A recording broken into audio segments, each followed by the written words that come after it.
Əziz həmkarlar, hər vaxtımız xeyir, xoş gördük hər birinizi. Ekranda gördüyünüz Visalə Qacar loqası altında hazırladığımız bu xüsusda dərsimizə başlayırıq. Mən bir metodist olaraq, bugün sizinlə MİQ imtahanında ən çox baş ağrısı yaradan, ən çox qarışdırılan bir mövzunu, təfəkkür növlərini sadə, aydın və tam vizual şəkildə darmadağın edəcəyəm. Məqsədimiz nədir? Təbii ki, quru test əzbərləmək yox. Biz bu imtahan suallarının arxasındakı əsl idrak proseslərinin dərinliyinə gedəcəyik. Çünki inanın mənə, bu bizim peşəkar müəllimlik arsenalımızdakı ən güclü silahdır. Yaxşı, gəlin vaxt itirmədən birbaşa mətləbə keçək. Bugün iş planımız çox dürüst və aydındır. Əvvəlcə MİQ üçün təfəkkürün əhəmiyyətinə baxacağıq, sonra abstrakt düşüncəni, ardınca analitik təfəkkürün 5 qızıl qaydasını və praktik düşünməni incələyəcəyik və ən əsası sonda nəzəriyyəni bir kənara qoyub əsl MİQ tapşırıqlarını birlikdə vizual təhlil edəcəyik. Gedək. Beləliklə, birinci hissəmiz MİQ üçün təfəkkürün əhəmiyyəti. Bilirsiniz, biz tez-tez test strategiyalarına aldanırıq, elə deyilmi? Amma qətiyyən unutmamalıyıq ki, bu imtahan heç də sadəcə quru bilikləri yoxlamır. Bu, pedagogikanın tam mərkəzidir, yəni idrak elmidir. Elə tam da bu nöqtədə məşhur filosof René Descartes-in o möhtəşəm sözləri yada düşür. Mən düşünürəm, deməli, varam. Baxın, bir müəllim olaraq bizim də ən uca məqsədimiz elə budur. Biz şagirdlərə sadəcə neyi düşünmək deyil, əsas necə düşünməyi öyrətməliyik. Onları əsl mütəfəkkirlərə çevirməliyik. Bəs yaxşı, sual yaranır. Bu düşünmə prosesləri sinifdə, real dərsdə necə görünür? Gəlin baxaq. Bu da bizi gətirir ikinci böyük mövzumuza. Hissə 2. Abstrakt düşüncə, simvollar və ideyalar.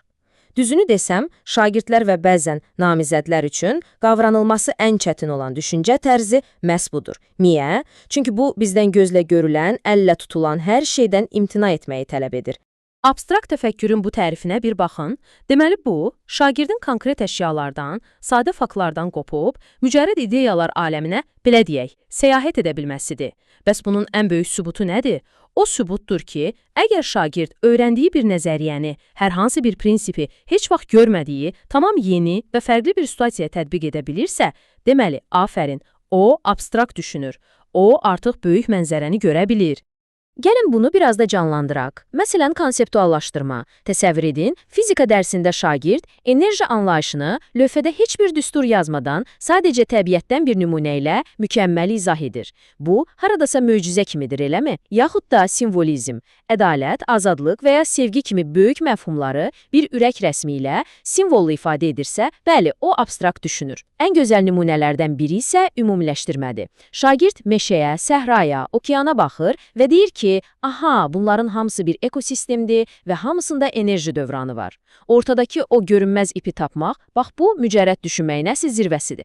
Keçirik üçüncü hissəyə. Analitik təfəkkürün 5 qızıl qaydası. Biz müəllimlər həmişə bu sözü eşidirik, amma indi bir metodist kimi mən sizdən soruşuram. Yaxşı, bəs bunu test vərəqində necə tapacağıq? Gəlin onu lap xırda, praktik addımlara bölək. Baxın, analitik düşünmək əsl mühəndis işidir. Siz bir mexanizmi necə söküb təzədən yığarsınız? Şagirdin beyni də məlumatla eyninə o cür rəftar etməlidir. Birincisi, böyük problemi kiçik hissələrə ayırmalısınız. Bu şərtdir. Sonra o hissələri müqayisə etməlisiniz. Üçüncüsü və diqqət bu imtahanda ən çox qarşımıza çıxandır, tarixi və ya bədii bir hadisənin köklü səbəb-nəticə əlaqələrini tapmaqdır. Dördüncüsü, fikrinizi havadan götürülmüş quru sözlərlə yox, konkret faktlarla sübut etməlisiniz. Və ən nəhayət, görəsən bu problemin başqa həll yolları da varmı, deyə alternativ izahlar axtarmalısınız.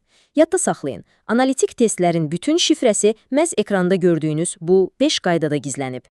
Dördüncü hissəmiz praktik və produktiv düşünmə. İndi isə diqqətimizi reallığa, yəni sinif otağının və birbaşa gündəlik həyatın daxilinə yönəldirik. Niyə? Çünki MİQ-də verilən o məşhur situasiya suallarının böyük əksəriyyəti şagirdin həyati bacarıqlarını yoxlamaq üçün dizayn edilir. Mənbəmizdəki bu klassik şüşə banka analogiyasını mən şəxsən çox sevirəm.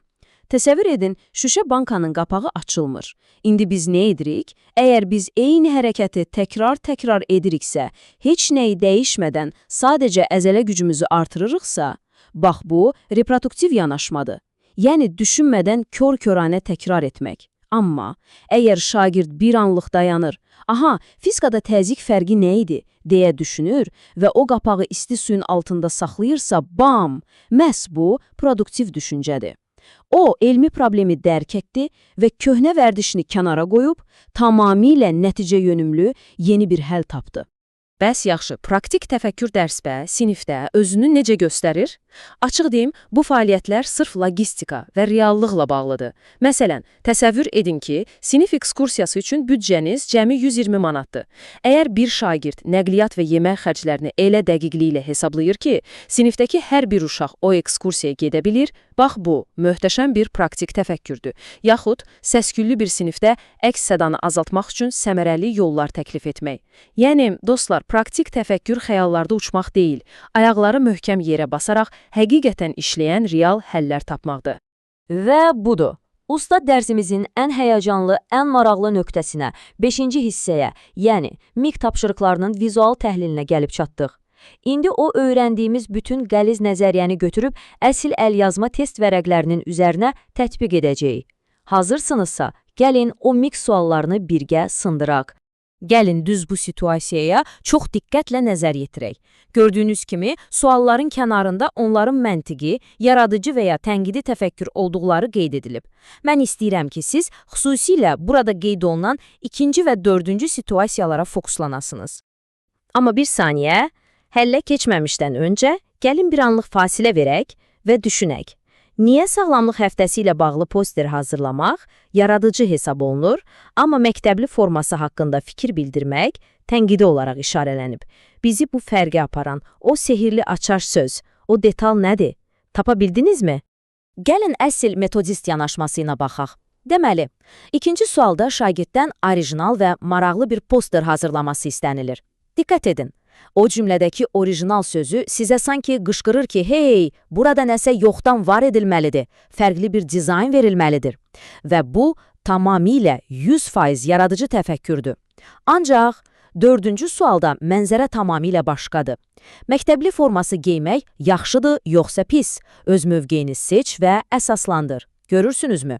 Şagird situasiyanı analiz edir, argumentlərini qurur, tərəzinin gözünə qoyur və mühakimə yürüdür. Bu isə, əzizlərim, tənqidi təfəkkürün əsl şahəsəridir.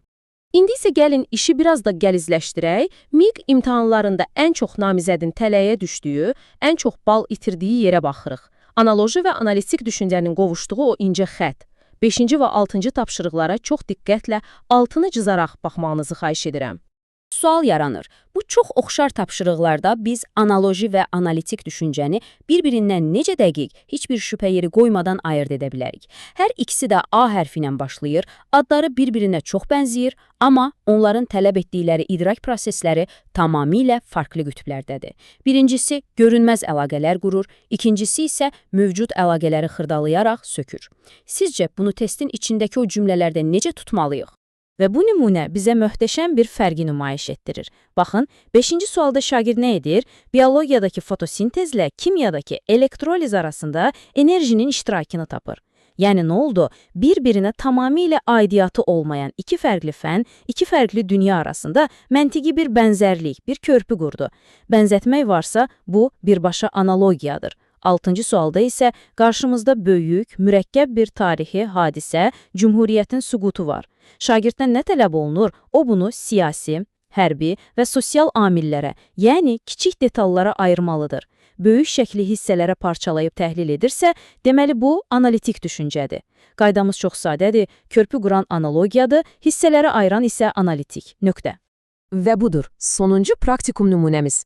Mən həmişə deyirəm, ən adi, ən sadə gündəlik həyat situasiyaları belə əsl qiymətləndirmə testlərinə çevrilə bilər. 11-ci və 12-ci tapşırıqların hər ikisi şagirdin sırf şəxsi həyatına, gündəlik qərarlarına aiddir.